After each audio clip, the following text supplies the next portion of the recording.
Welcome to Mission Imperfect, the podcast about finding your own path, your own way, and embracing the imperfection of the journey. We're your hosts, life coaches, former HR professionals, and mums, Kirsty and Catherine. We love to discuss the topics that come up time and time again for our coaching clients and which affect us all, from things like acceptance and boundaries to values and well-being and everything in between. Each episode ends with a question for you and us to reflect on. Your mission, should you choose to accept it, is to grab a cuppa and a biscuit and join us in getting lost in finding ourselves. Hello, and welcome to another episode of Mission Imperfect. And this week, we are going to be talking about comparisonitis, which probably not a real word, but I think everybody knows what we mean by that. But Catherine has a definition that sounds brilliantly official.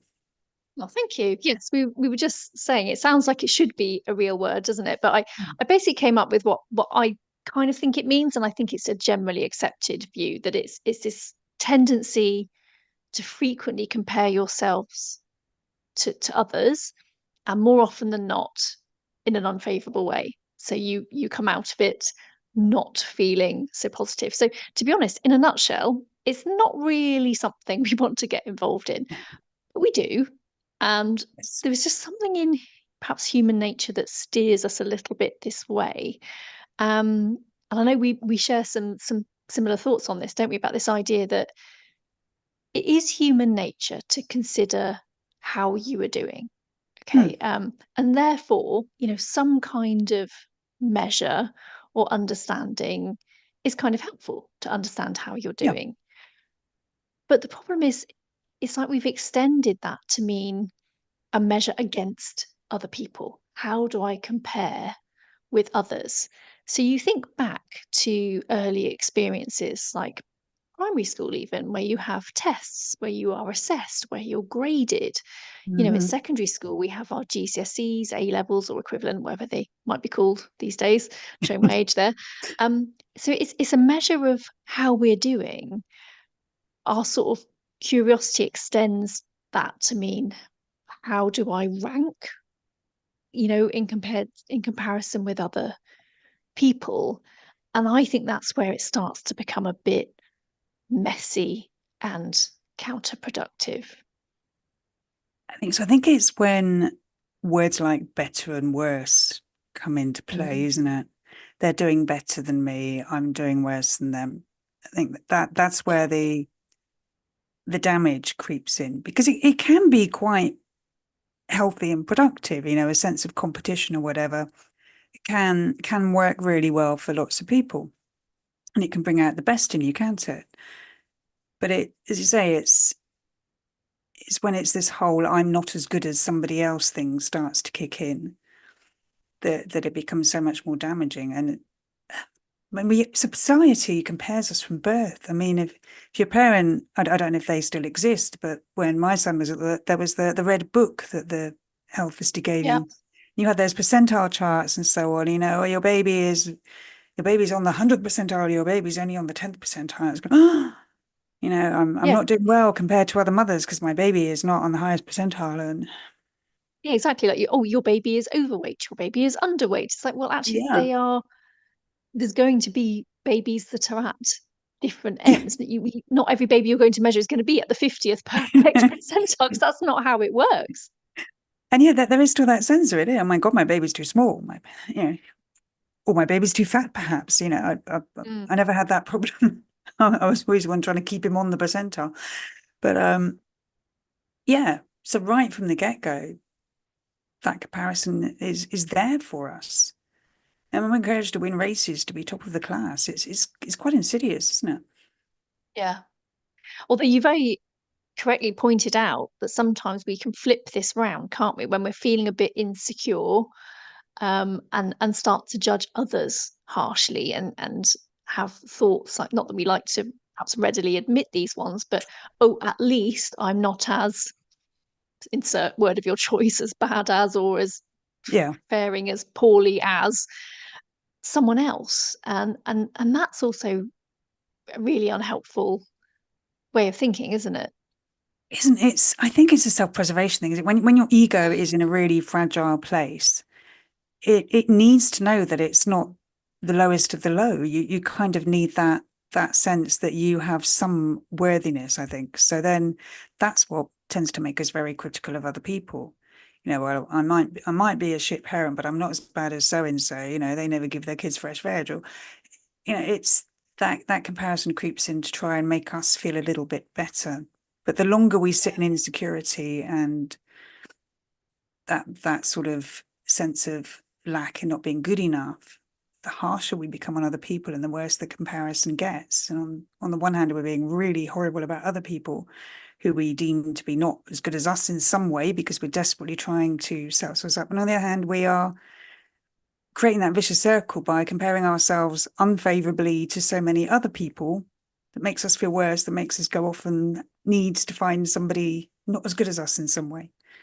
Yeah, it sort of seems to create some kind of like almost like false hierarchy, doesn't it? It's just, and it's just one we've constructed in our minds, and I think it Mm. takes us away from things that actually matter. So, say you were talking about parenting.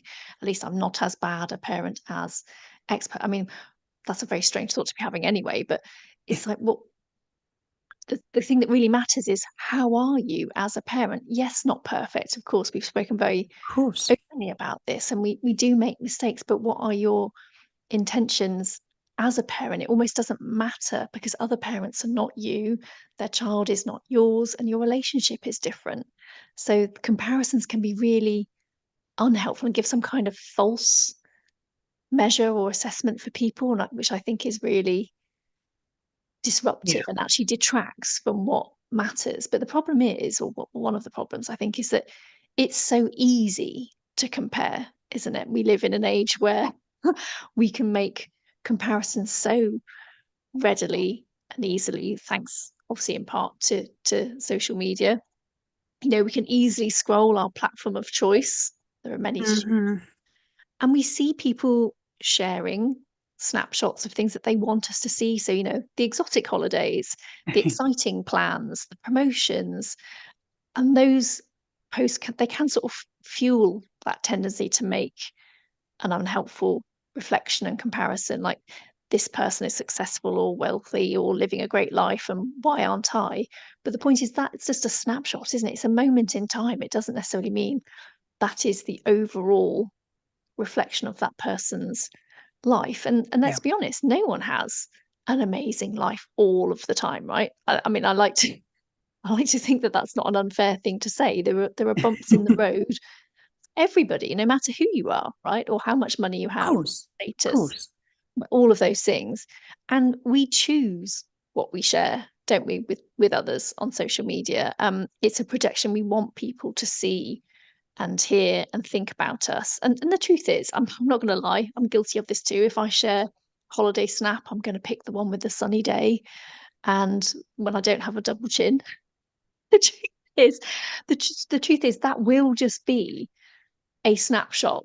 There will have been all the rainy days and the ones where I have a permanently bad hair day. I joke about that. My hair absorbs the weather.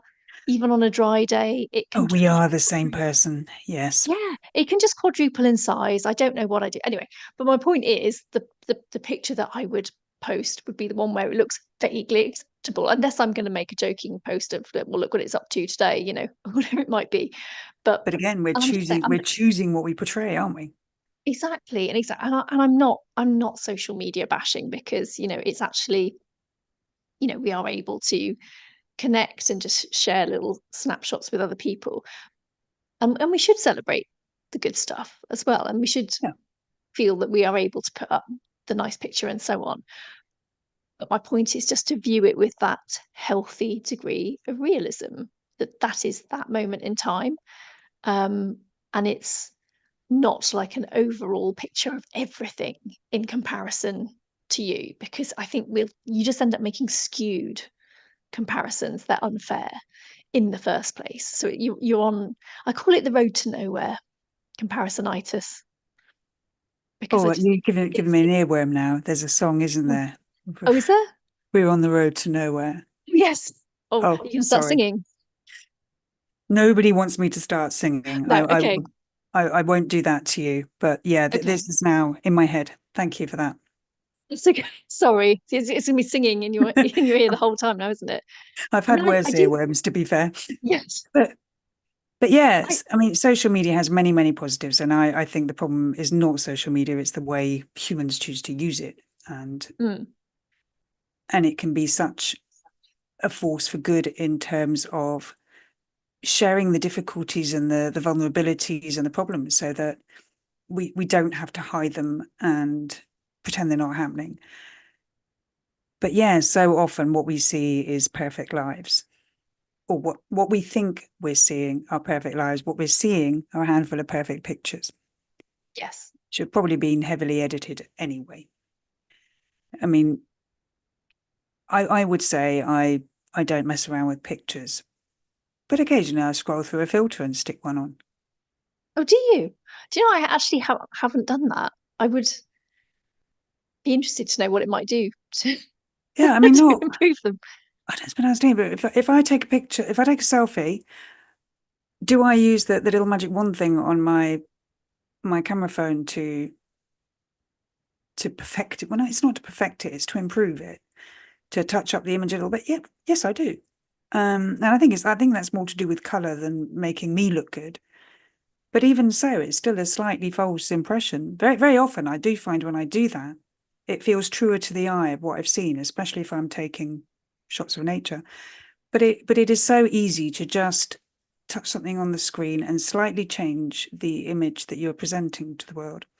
Mm, And we all do it all the time. We're not thinking, we don't intend to deceive, but what other people take from that can be, a message that you've got it sussed, that you look amazing, or you are living the perfect life. yeah, As you quite rightly said, nobody is. exactly. And I actually I love it when you see the real side that sometimes people post. Often it's done a little bit in jest, you know, like people do it in a sort of self-deprecating kind of way. But I actually like it when people do share that kind of I had this bit of a hiccup today, or when people share this funny things that they've done. I was listening to a podcast this morning where a lady had just managed to, instead of drinking her glass of water, she actually picked up a candle. I don't drink out of that instead. Just like silly stuff. Obviously, that's not nothing to really make any grand comparative gestures out of. But I just this idea that we can actually have a bit of a joke about not being perfect. I think that's refreshing, and they can just go alongside those snippets of Yeah. the lovely holidays and stuff. Because actually on the whole, I like seeing people having a good time on their holiday. I want Oh, I do. inspiration of where I Yeah. should go. So I love seeing beautiful pictures. Especially on Instagram, that's what it was about, wasn't it? Seeing lovely mm, pictures. And mm, yeah, I like that. I'm not knocking it in the slightest, but it is not a full portrayal of yeah, somebody's it's life. taking it in context, isn't it? It's what they For choose what to it tell is. you at any given moment. Exactly. But also, it's not just with social media. So that's an very Yeah. obvious direct comparison. We can also make these sort of hypothetical comparisons to perceived ideals, such as, messages that we say to ourselves like, now I am XX years old, I really should have fill in the blank. Bought my own home by now, have an established career by now, have 2.4 children by now. Insert whatever you feel Yeah. is appropriate in whatever age. But it's that word should, isn't it? Because it's not Absolutely. compared to a person, it's just compared to a stage in your life, or a factor.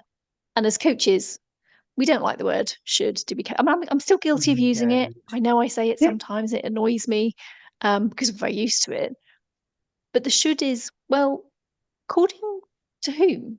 Who says you should? And you've got an Yeah. extra take on this as well, haven't you?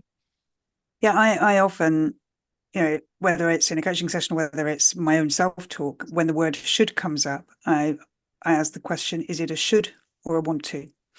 Yeah, yeah, I What love is that. And actually yeah, going it's on behind I it? choose Mm. something, isn't it, as opposed to, well, I should want this thing. Actually, do I want it?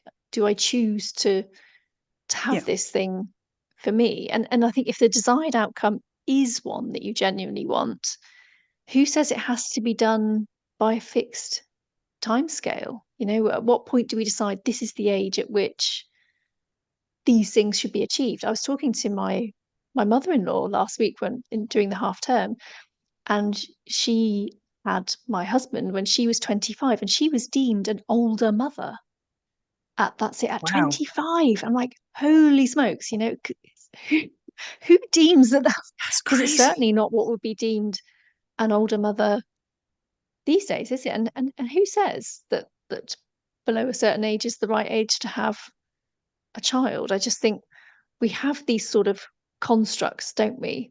Yeah, But actually, do they have to hold weight? no. And Don't think especially when so. it comes to something like age. Age is a number, not a definition. And I was talking to someone the other day who's turning 30 next year and was kind of, I should have done more by now. Should? Mm. What kind of more? And actually, there are plenty of people who look at them and say they've actually done extremely well and achieved a lot, but they're sitting around going, I should have done more. It's, as you say, these comparisons on where we feel we should be, on what society expects of us, of the expectations we've been raised with, which may well not actually be our true expectations, have nothing to do with what we truly want. We just kind of Yeah. absorb them, don't we? Yeah. I think this is why comparisons can be fruitless, because we can compare against other people who just aren't us. Their situation is different, their circumstances are different, their inner conversations, personality, all those things are different. So it's like comparing apples and pears. It just doesn't compute. And when it comes to the societal ones, they're they're against a sort of perhaps a typical drop, but that can change, and it's putting us against it and what we want for ourselves. We're allowed to want different things at different times. So yeah, this is why I say, I'm sorry to put the song back in your head. Comparisons can just be a Yeah. bit of a road to I'm not nowhere. I'm listening. so sorry. Yeah, life isn't this kind of race we get to win at. There is no red book of life, is there, Kirsty? So thankfully. Oh, I like that. Well, Yeah. do you remember This Is Your Life, Eamon Andrews and the Big Red Yes, Book? I was just thinking about that book. This is your life. Yeah, but no one's book is the same, right? So Exactly. He had a red book each time, but it was always full of something different. yeah, thank Oh, goodness that it was, is. that's Yeah. a good metaphor. Nice one. It is, it is. And I know I'm slightly cheating. I've got a quote, but it's my absolute favorite one that I've come across on comparison, which is, if you're going to make one, make it compare yourself to who you were yesterday, not who someone else is today. And That's, that's Jordan Peterson. yeah, And I love that one. I think yes, comparing yourself to you is the only real valid comparison that you can make, because only you are living your life in your shoes and controlling your direction and what matters for you and when, and all those things, not extraneous things, which is a false yes. comparison. Who you are and what's happening to you, that combination is utterly unique to you. So Yeah, it can never be the same as it is for anybody else. And that's so yeah, easy to forget, isn't it? it really is. And I'll sneak in another one, which I also really love. And I didn't know who said it until I looked it up. And it was one, I heard it a long time ago. It's nice and succinct. It's comparison is the thief of joy. Mm, And I thought, I love that. Now, and I wonder if this is true. It's attributed to Teddy Roosevelt. So, and I'd heard it many times, but didn't know who'd said it. But I just think, yeah, like we've said, the road to nowhere, thief of joy. It's just a bit of a dead end. I just don't it see is. the value in it. And I know it's easy to do. We all do it, but I think we've spoken about some of the reasons why it's not helpful. It's not constructive. It isn't. It's all about trying to be somebody else rather than being where you are, isn't it? Who you are, where Mm, you are, and finding the joy and the enoughness in that. It counts for so much, and we often don't do it. And I think that's reflected in a quote I found, which was, comparison makes you a thug who beats down somebody or your soul. And I know who said that, sorry, Anne Voskamp that came from. And I love the fact that that's sort of describing it in both directions, whether it's you're criticizing other people for for somehow not being as good as you in some way, or whether you are criticizing yourself for not as being as good as others. You're becoming a thug. You're beating up on either on somebody else or on your own soul. And that use of the word soul I found very powerful there. Yeah, well, that's quite a strong one. I like this one. I generally find that comparison is the fast track to unhappiness. No one ever compares themselves to someone else and comes out even. So a bit like what that's Jack Canfield. A bit like what you were saying, though. It's like we either put ourselves above or the other person above, and to what end? What actually does that mean or give us? It's The idea of coming out you know, even. That's interesting, isn't mm, it? Hmm. Oh, food for thought there. In our own ways, we are all doing just as well as everybody else. There's a nice comparison. love that. I love that. So we're going to end with our question, Question. Oh, yes, which question is time. this week. It is if you find yourself comparing, what can you say to yourself that is helpful in that moment? Because, like we said, it is human nature to sometimes have that tendency to do it. And for me, I suppose the easiest way I can think about this is I'm a small business owner and a coach, and I see what other coaches are up to on social media. I network with other coaches, and sometimes you think, oh, have they got everything together, and it's just me that hasn't.